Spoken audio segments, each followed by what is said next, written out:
Hello and welcome to another episode of The Crux, where we discuss topics that are making news and try and get you to the crux of every issue.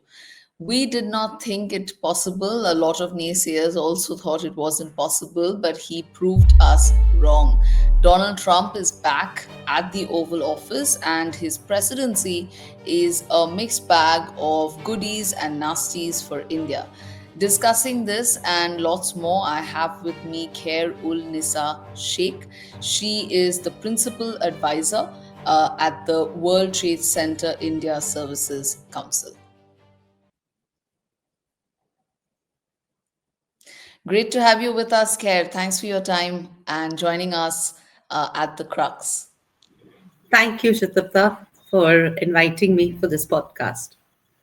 So the first thing that I said was that we didn't think it happening, but Donald Trump is back at the Oval Office, and of course, he has been very clear about what his economic stances are going to be like. So we wanted to discuss a bit about what it means for India, what can we expect, and of course, we are all still analyzing and conjecturing to this point. We will not know till he finally assumes office. But Trump has so far shown a very confrontational attitude towards China.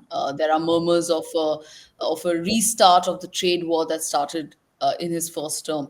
Uh, it might be beneficial for us here in India. Your views on that? How do you see that panning out for us? To the for me, how I look at India. I think India is an economic powerhouse, not to be ignored and not to be taken less seriously. We have an excellent leadership, and there's a lot which is right for India. When I look at China and when I look at India, we are growing. We are a young population. And nothing against China. I don't want to beat China. It's also an economic power, but India is a growing economic power. I mean, our GDP is stably, consistently growing at 6 to 7% annually. And while we are the largest exporter to US, but we are also a great market, one of the largest markets inside, globally. So India offers a lot of opportunity, which no country can ignore. And our policies are very, very conducive to both internal growth as well as external growth. Right. That's how look at India. I always say that India is an economic powerhouse. Right. So, what my question was that how do you see Trump's anti-China stance benefiting us? Because when industries move out of China, the first country that at least is touted to benefit from that is India, given that we compete in similar markets. See, there are a number of things when we are looking at and which we know that there is going to be Trump is going to come out very hard on China, and we are also hearing that he would come very hard on Mexico as well as Canada. But in India, we see that some of the sectors would may have some impact, but then there would be other sectors which would grow, like pharmaceutical, technology, and defense, clean energy. These are industries and sectors which would actually emerge out much more stronger, while some, like textile, would probably have some impact. But overall, I see that the trade, because if we are looking at the policy of the Indo-US, there is a target by 2030 to take the current 200 billion trade to 500 billion trade. So we are actually falling short of that. The annual growth in the target of or by 2030, we're falling short. So but then there is going to be other sectors which are going to emerge much more stronger, besides definitely the technology. uh, the shift in technology that I see is, earlier India was mostly into outsourcing, but now we would see that this technology is going to change. We're slowly seeing that shift to innovation, to AI, and various other aspects of technology, and not just R&D, and not just outsourcing. So Right. these are major shifts that I see, which are going to be in Trump 2.0. Right. So these targets that you mentioned, the $500 billion target that we have, and obviously US is one of our leading trade partners. I mean, India, as you correctly said, and it is in our interest to keep increasing and strengthening that relationship with the US. But Trump also has been very clear about this America first approach, right? Where he is increasingly been looked at as an isolationist or protectionist attitude. Do you fear that that could have cause some upheaval here in India? Maybe some tariff hikes for us as well, at least where certain sectors are concerned. I do see in some sectors, yes, there would be. In some aspects, there would be a tariff hike. But like I said, at the same time, there are other sectors which would see a lot of growth, like energy, technology, defense, even agriculture. While there might be an increase in the tariffs, there would also be some subsidies which would be given, like in agricultural, aspects. So I see, uh, in certain aspects there would be a challenge, but in other aspects there's a lot of opportunity. In fact, much better opportunities which are going to grow, which are going to come out. That's how I see this. Right. Yeah, So I think what is worrying the Indian community a lot, the greatest worrier probably right now is the issue of H-1B visas. I mean, as per Nomura, last year in 2023, we got the highest number of H-1B visas. So, and the IT community, the IT industry is heavily dependent on that.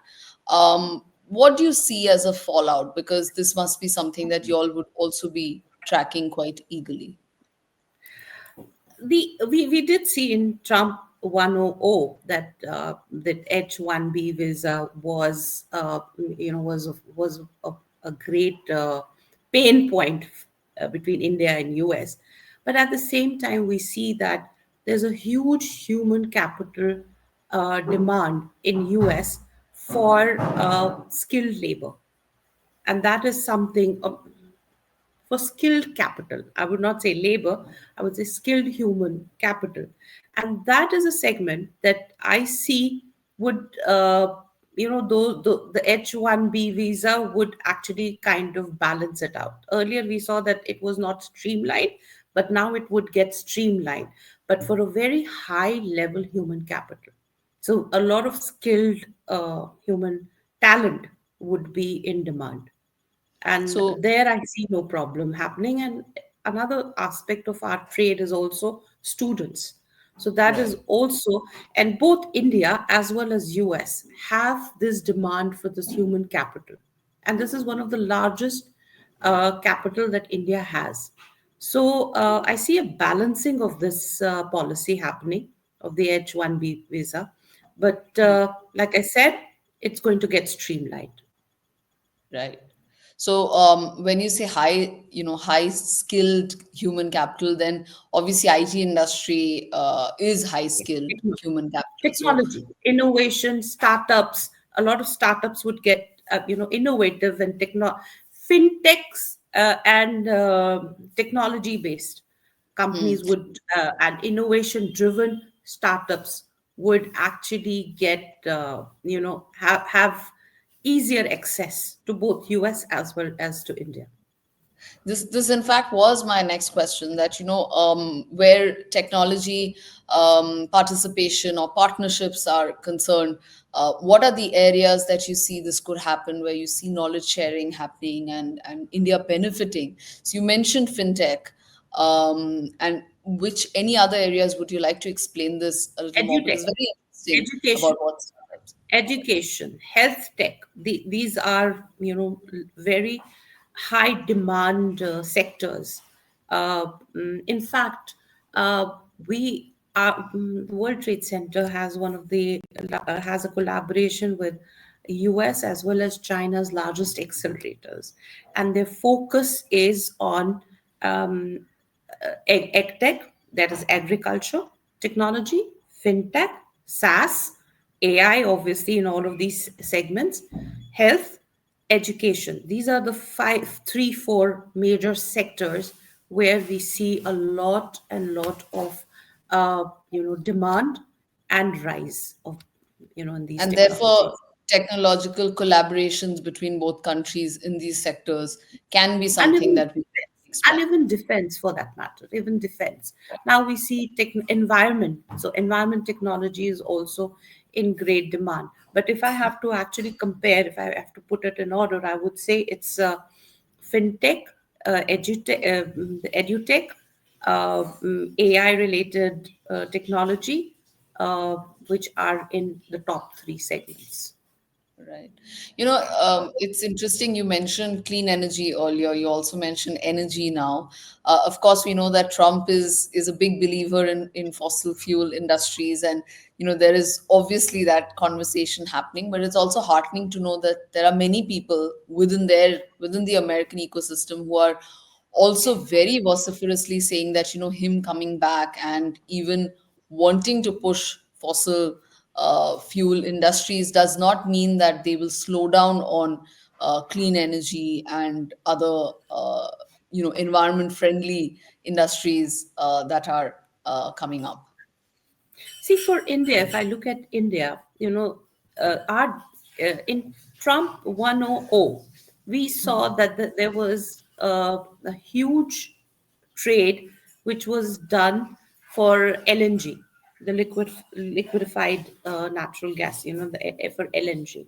That was one of the largest trading product that we had between US and India, and we saw a lot of growth in that market, but which actually took the dependence of Middle East from India.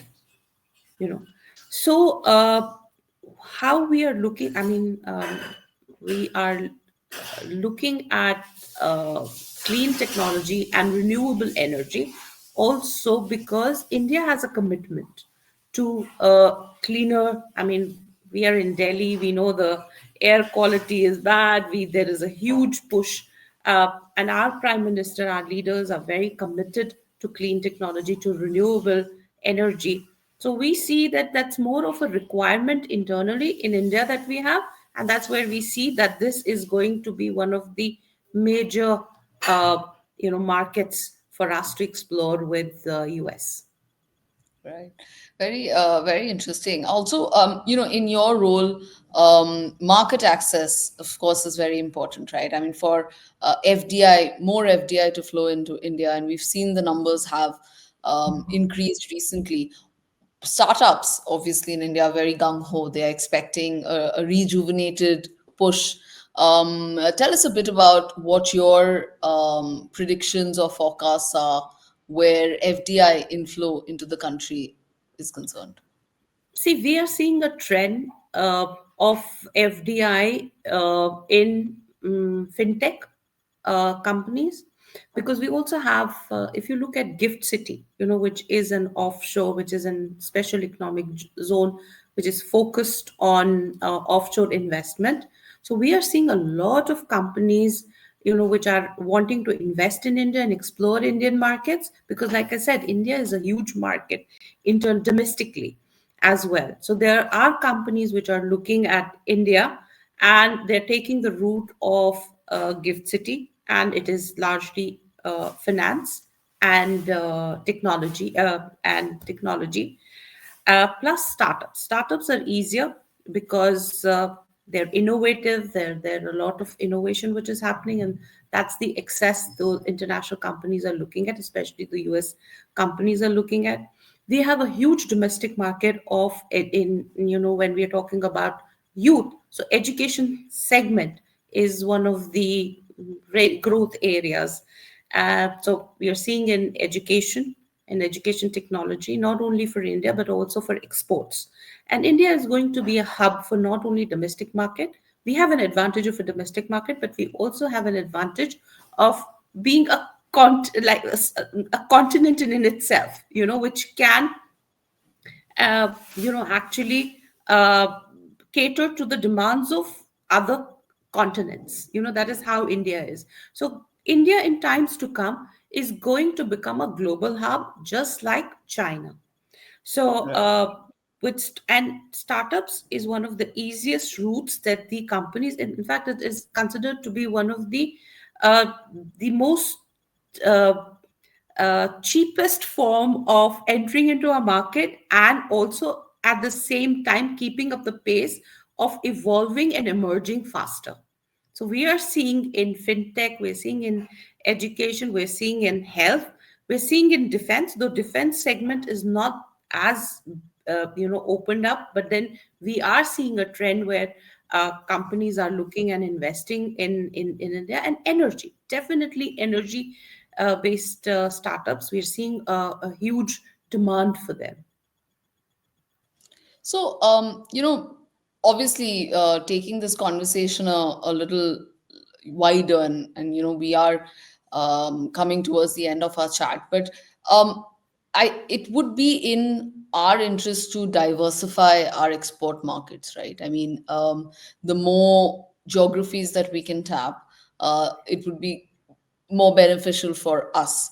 Any views on that and how we can achieve this greater diversification of export markets?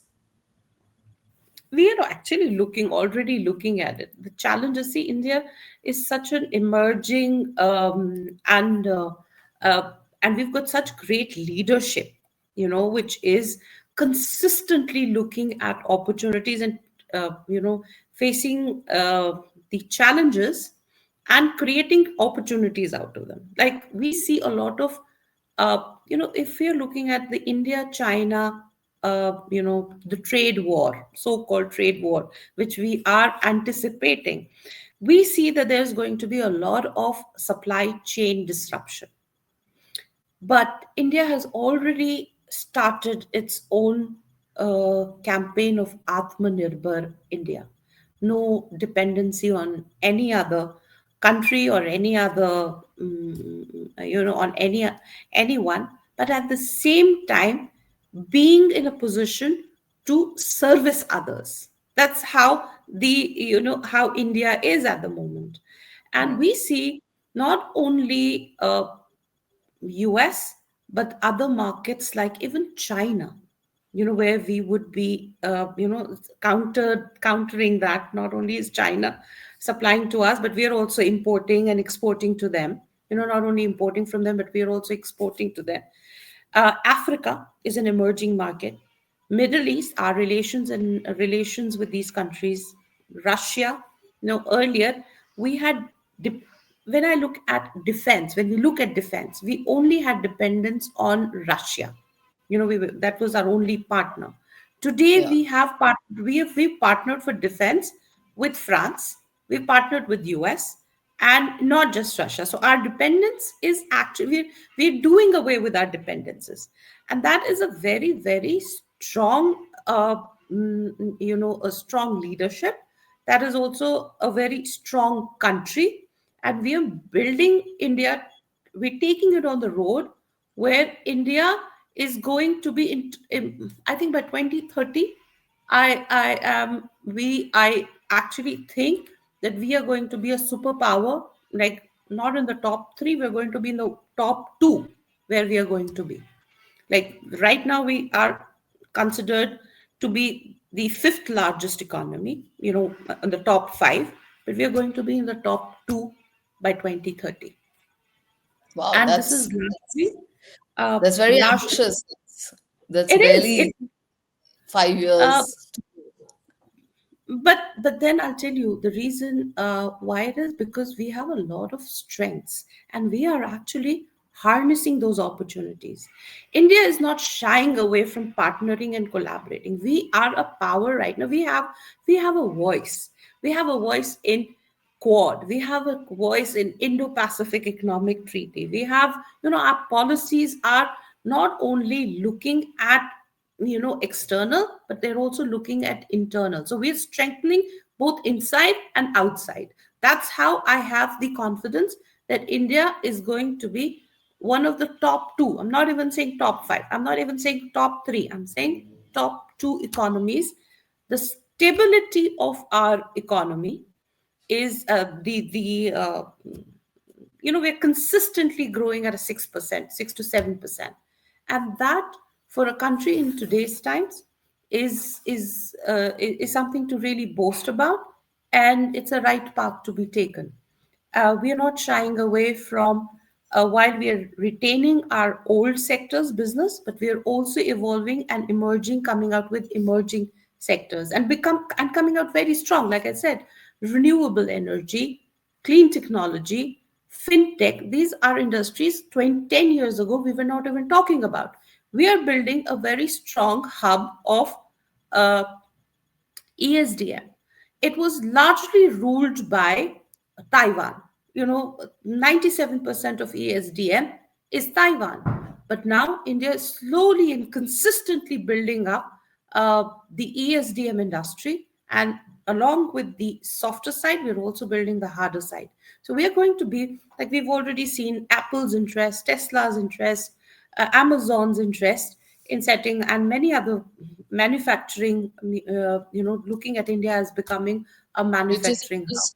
which is a boost we need, because I think the manufacturing industry definitely needs services. We've always been strong manufacturing, we are just about picking up. Fair points about Quad as well. I mean, that is something which I meant to mention as well, that that was, it comes from, again, Trump 1.0 during that time, and now with him being back, and it's a very prestigious and influential allyship to be part of the Quad. One important aspect that I probably missed out was the low cost space mission, which India has proved with Chandrayaan 3 and our other trade, missions to the space.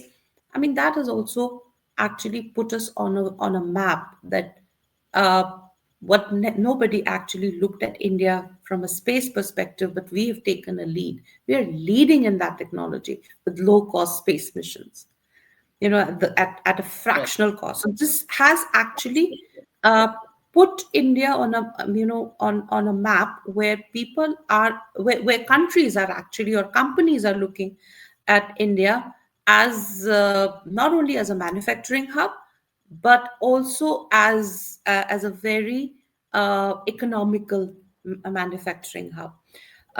Though we do have our share of problems like land acquisition, our labor laws, ease of doing business. It is still the red tapeism and I mean, we do have our set of problems, but then we are conscious of those problems, and the government is really working hard in taking away these challenges that we have, so that the opportunities which are coming to India are actually addressed, and we take advantage of that.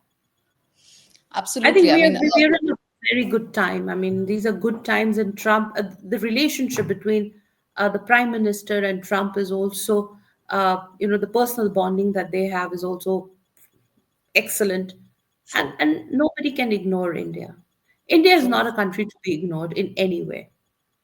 So a lot of sunrise sectors, a lot of green shoots here. I mean, of course, I think this makes us very optimistic about where we stand in terms of Trump 2.0 vis-a-vis India. But last thoughts,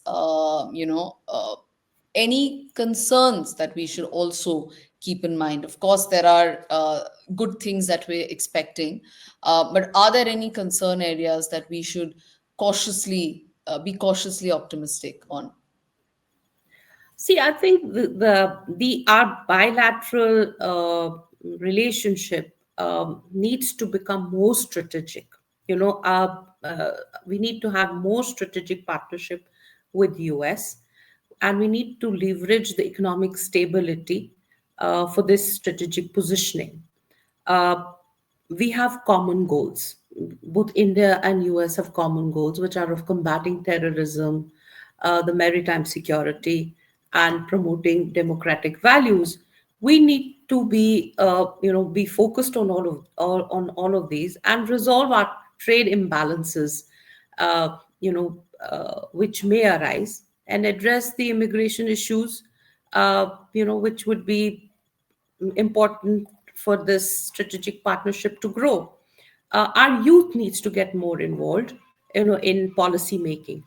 uh, India needs to be more focused on innovation. We talk about innovation, we are talking about innovation, but our policies in India need to be more uh, such which give access to the youth for promoting this innovation. Because innovation is what I believe is going to address the issue of immigration and continuously evolve our human capital. Right. You know, Khair, that thanks is what so I much. Thanks so much. Wonderful points, great insights, and we're so glad you've given us much to think about. I think we've covered a whole lot of topics, not only with Trump, but I think we've gone beyond. Again, thanks so much. Absolute pleasure having you on the Crux with us. thank you. Pleasure having being here. Thank you.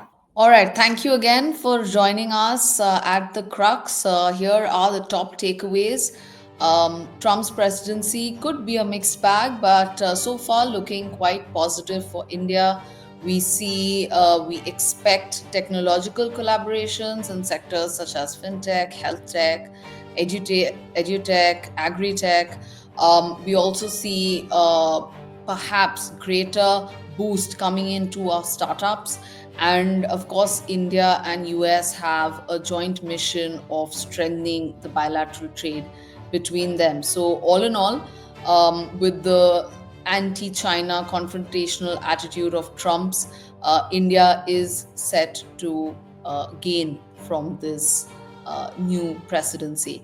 Thanks again for joining us on the Crux. See you next time.